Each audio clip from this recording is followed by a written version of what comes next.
नमस्ते, सत्याच recipe मराठीमध्ये आपले स्वागत आहे। आज मी बनवणार आहे छान गरमागरम वाफाळलेले व्हेज मोमोज। मोमोज बनवायला खूप सोपे आहेत आणि मी जी आज पद्धत दाखवणार आहे त्या पद्धतीने बनवले तर अगदी 15 ते 20 मिनिटात मोमोज बनून तयार होतात आणि तेही अगदी गाड्यावर मिळतात असे टेस्टी।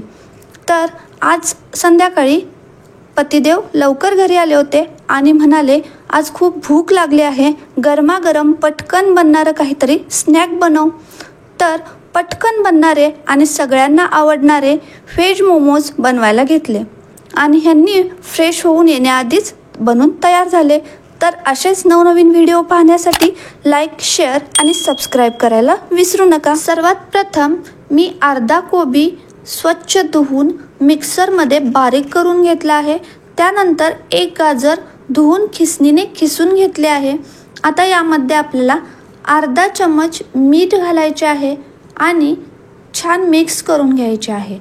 त्यानंतर यामध्ये आपल्याला एक मीडियम साईजचा कांदा बारीक कट करून घालायचा आहे आणि छान असं मिक्स करून घ्यायचं आहे।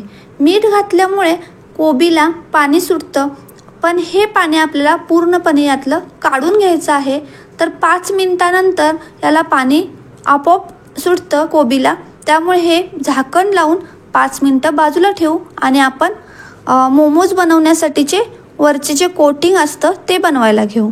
तर मी येथे 1 कप मैदा घेतला आहे, त्यामध्ये थोडंसं चवीनुसार मीठ घातलं आहे, 1 चम्मच तेल घालून थोडं थोडं पाणी घेत छान मळून घ्यायचे आहे।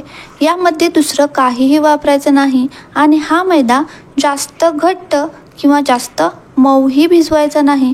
आपण चपातीला जे पीठ भिजवतो त्यापेक्षा थोडंसं जास्त घट्ट भिजवायचं आहे, कारण जास्त घट्ट भिजवल्यामुळे आपल्याला छान प्लेट्स पाडता येतात मोमोजच्या।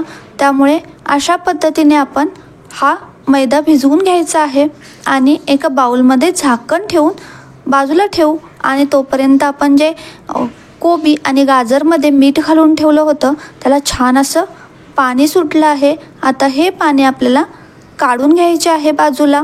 तर आपण कपड्यामध्ये घालून किंवा हाताने हे पाणी काढून घ्यायचे आहे। तर मी हातानेच हे पाणी पिळून बाजूला काढून घेतले आहे। तर हे जे पाणी आहे ते पौष्टिक असतं, त्यामुळे ते फेकण्यापेक्षा आमटी किंवा भाजीमध्ये वापरू शकता। त्यानंतर आपलं हे कोबी आणि गाजराचं मिश्रण पूर्ण पाणी काढल्यानंतर असं सुकं सुकं बनतं। यामध्ये आपल्याला 1 चम्मच मिरी पावडर घालायची आहे, अर्धा चम्मच खिसलेले आले, 2 बारीक कट केलेल्या मिरच्या घालून छान मिक्स करून घ्यायचे आहे। मोमोजमध्ये आपण बिलकुल तेल वापरत नाही, तर ह्या भाजीला आपण तडका द्यायचा नाही, ही भाजी असंच भरून घ्यायची आहे मोमोजमध्ये। तर आपण जे मैदा भिजवून ठेवला होता त्याचे आता मोमोज बनवायला घेऊ। तर छोटे छोटे गोळे बनवायचे आहेत आणि ह्याचे पातळ पानं लाटून घ्यायचे आहेत।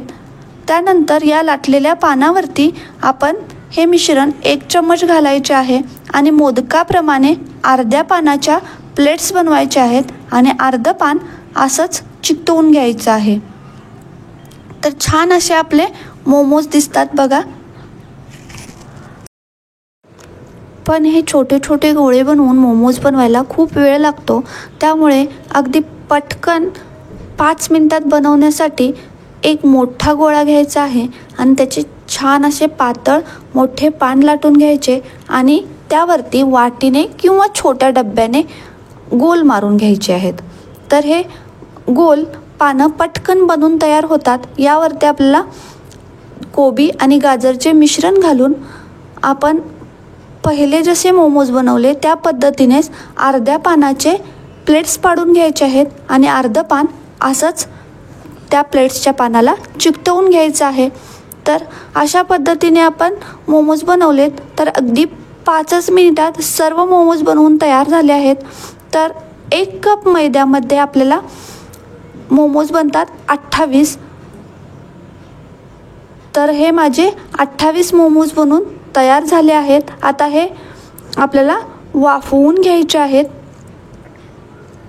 तर माझ्याकडे